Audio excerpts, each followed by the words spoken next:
ہمارا دین روٹی کا ٹکڑا نہیں ہے کہ اس کو سیل کرتے رہیں، اس پہ کمپرومائز کرتے رہیں، جیسا دیس ویسا بھیس. یہ عجیب سا جملہ ہے. نہیں جناب، جیسا بھی دیس مصطفیٰ والا بھیس، سنتوں والا بھیس، ہاں عاشق رسول والا بھیس.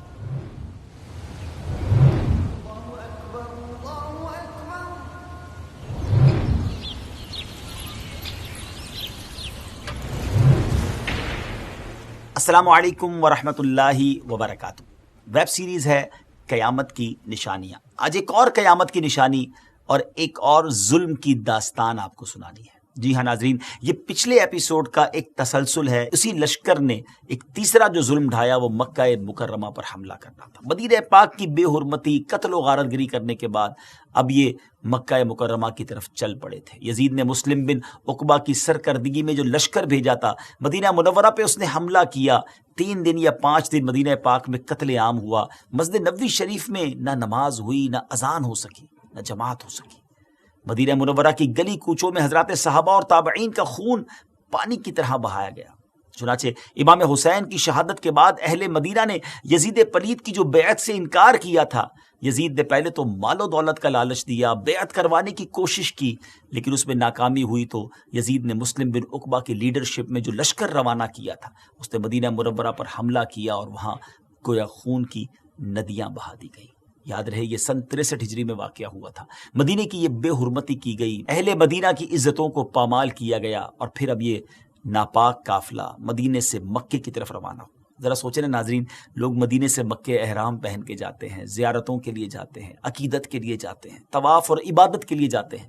یہ کیسے لوگ تھے جو مدینے میں خون بہا کر اب مکے کی طرف اس لیے جا رہے ہیں کہ صحابی رسول حضرت عبداللہ بن زبیر سے جنگ کی جائے. اب یہ راستے میں ہی تھے کہ مسلم بن عقبہ کو موت آ گئی، لیکن ان ظالموں نے اس کے مرنے کے بعد بھی یہ لشکر کو روکا نہیں، بلکہ یزید کے حکم کے مطابق حسین بن نمیر کو اس لشکر کا سپہ سالار بنا دیا گیا. مکہ مکرمہ پہنچ کر ذرا اس تفصیل میں جانے سے پہلے کہ وہاں کیا ظلم کی داستان ہوئی، حضرت عبداللہ ابن زبیر کے بارے میں کچھ جانتے ہیں. سبحان اللہ. ناظرین، حضرت عبداللہ ابن زبیر رضی اللہ تعالیٰ عنہ وہ خوش نصیب صحابی ہیں کہ مدینہ منورہ میں یہودیوں نے ایک یوں سمجھیے کہ افواہ پھیلائی تھی کہ ہم نے ایک ایسا جادو کیا ہے کہ اب ان کے یہاں کوئی بچہ پیدا نہیں ہوگا.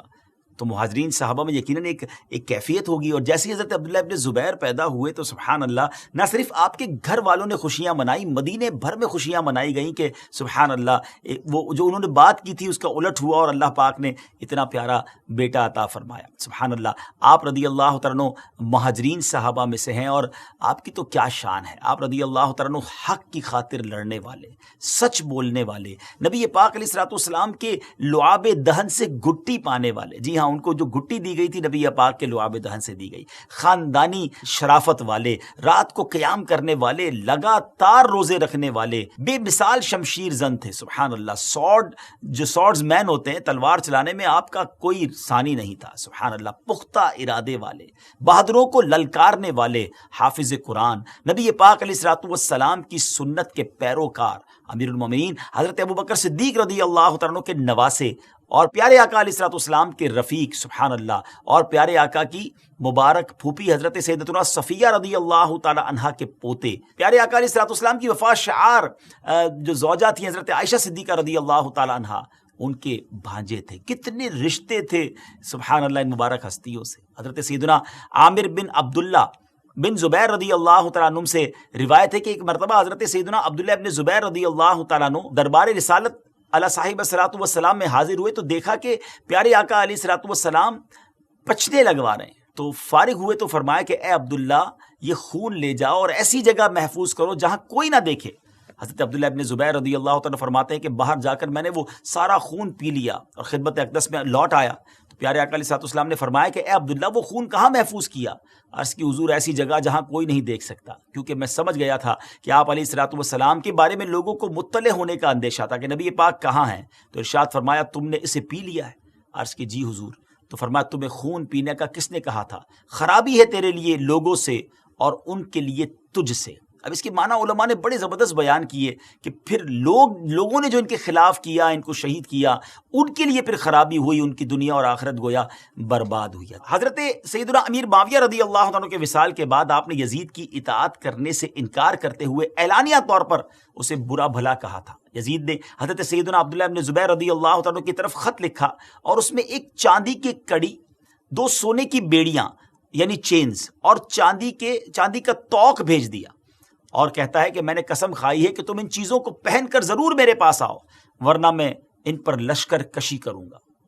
لوگوں نے حضرت سیدنا عبداللہ ابن زبیر سے کہا کہ آپ اس کی یہ چیزیں پہن لیجئے تاکہ یزید کی قسم بھی پوری ہو جائے، کپڑوں کے نیچے ہی پہن لیجئے تاکہ سلوک کو کوئی بہتر راستہ نکل آئے. مگر آپ اس ایسے باطل شخص کی بات کیسے مانتے؟ آپ نے فرمایا کہ اللہ اس کی قسم کو پورا نہ کرے، اور پھر فرمایا میں ناحق مطالبے کو پورا کرنے کے معاملے میں معمولی سی نرمی بھی اختیار نہیں کروں گا، یہاں تک کہ چبانے والی داڑوں کے لیے پتھر نرم ہو جائیں، یعنی یہ پاسبل ہی نہیں ہے. پھر فرمایا اللہ عز و جل کی قسم مجھے عزت والے معاملے میں تلوار کا وار، ذلت والے معاملے میں کوڑوں سے زیادہ محبوب ہے. پھر لوگوں کو اپنے ہاتھ بیعت کرنے کی دعوت دی اور یزید کی ممانعت کا اعلان کر دیا، مخالفت کا اعلان کر دیا. ادھر حسین بن نمیر جو تھا اس نے کیا کیا؟ اس نے جنگ کرنے کے لیے لشکر لے کر مکہ مکرمہ آ گیا. یزید کی طرف سے حسین بن نمیر سے کہا گیا کہ کچھ بھی ہو جائے قریش کی دھوکہ بازیوں سے بچ کر رہنا اور ان کے ساتھ صرف تیروں اور گھوڑوں سے مقابلہ کرنا، یعنی سلوح میں نہ پڑ جانا. یعنی دوسرے لفظوں میں ان کو کام ہی یہ دیا گیا تھا کہ لڑائی کرنی ہے، مارنا ہے، سلوح کی بات نہیں کرنی ہے. ان ظالموں کو مکے پہ حملہ ہی کرنا تھا. چنانچہ مکہ مکرمہ پہنچ کر حضرت سیدنا عبداللہ ابن زبیر رضی اللہ تعالیٰ عنہ نے اس کے ساتھ بھرپور جنگ کی. حسین بن نمیر کے لشکر نے مکے کا محاصرہ کر لیا اور عبداللہ ابن زبیر رضی اللہ تعالیٰ عنہ نے مسجد الحرام میں پناہ لی تھی اور اس نے حملہ کیا. منجنیق جو ہوتی تھی، یعنی جس سے غلیل کی طرح بڑے بڑے پتھر پھینکے جاتے تھے، انہوں نے آگ کے تیر بھی پھینکے. خانہ کعبہ کے پردے اور چھت میں آگ لگ گئی. مکے کا محاصرہ اور حضرت عبداللہ ابن زبیر رضی اللہ تعالیٰ عنہ ان کے ساتھیوں سے جنگ جاری تھی کہ یزید کے مرنے کی خبر شامیوں تک پہنچی. وہ متفرق ہو گئے، وہ گھبرا گئے. حسین بن نمیر بھی بھاگ نکلا. یزید کی موت کے بعد مروان بن حکم نے لوگوں کو اپنے ہاتھ پر بیعت کرنے کا کہا.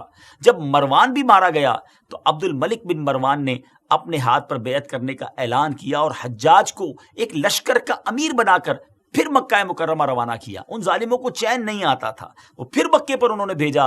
حجاج مکہ مکرمہ پہنچا اور جبل ابو قبیس پر چڑھ کر اس نے پھر منجنیق جو ہے وہ نصب کی اور مسجد الحرام میں حضرت عبداللہ ابن زبیر اور آپ کے ساتھیوں پر پتھر برسائے. ناظرین، حضرت عبداللہ ابن زبیر رضی اللہ تعالیٰ کی شہادت کا اب وہ دن آ گیا کہ جس دن آپ رضی اللہ تعالیٰ شہید ہوئے. آپ کو شہید کر دیا گیا. آپ شہادت کے متمنی بھی تھے. آپ کے دل میں یوں سمجھیے کہ شہادت کا جو شوق تھا وہ موجیں مارتا تھا. آپ نے اپنے ساتھیوں کو یہ کہہ دیا تھا کہ ہتھیار ڈالنے نہیں ہیں، جان جاتی ہے تو چلے جائے، کعبے کی حفاظت کرنی ہے اور ان باطلوں کے آگے جو ہے وہ سر نہیں جھکانا ہے، ان کے ہاتھ پر بیعت نہیں کرنی ہے. یہ تھے ناظرین صحابہ کرام جو باطل کے آگے سر نہیں جھکاتے تھے، کمپرومائز نہیں کرتے تھے. ناظرین، یہ جو ان کی شہادت ہے، حضرت عبداللہ ابن زبیر رضی اللہ تعالیٰ کی شہادت اور کعبہ مشرفہ پر حملہ کرنا، یہ دونوں کو بھی علماء نے قیامت کی نشانیوں میں سے ایک نشانی فرمایا. کیونکہ جو یزید کے جتنے مظالم تھے، امام حسین کی شہادت، مدینہ منورہ پر چڑھائی اور مکہ مکرمہ پر حملہ، ان تینوں کو علماء کرام نے قیامت کی ایک نشانیوں میں سے ایک نشانی فرمایا جو یقیناً نبی پاک کے دنیا سے پردہ فرمانے کے بعد ہو چکی. اللہ پاک ہم سب کو ایمان اور عافیت والی اور نیکیوں والی زندگی عطا فرمائے. سیدی اعلیٰ حضرت کے ایک شعر پر اپنے آج کے ایپیسوڈ کا اختتام کروں گا.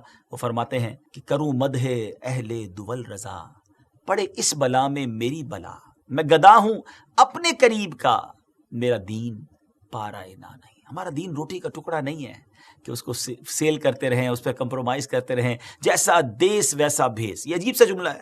نہیں جناب، جیسا بھی دیس، مصطفیٰ والا بھیس، سنتوں والا بھیس، ہاں عاشق رسول والا بھیس. اللہ کرے دل میں اتر جائے میری بات. انشاءاللہ اگلے پروگرام میں ایک اور ایپیسوڈ لے کر، ایک اور قیامت کی نشانی لے کر حاضر ہوں گے. جب تک دعاؤں میں یاد رکھیے گا. السلام علیکم ورحمۃ اللہ وبرکاتہ.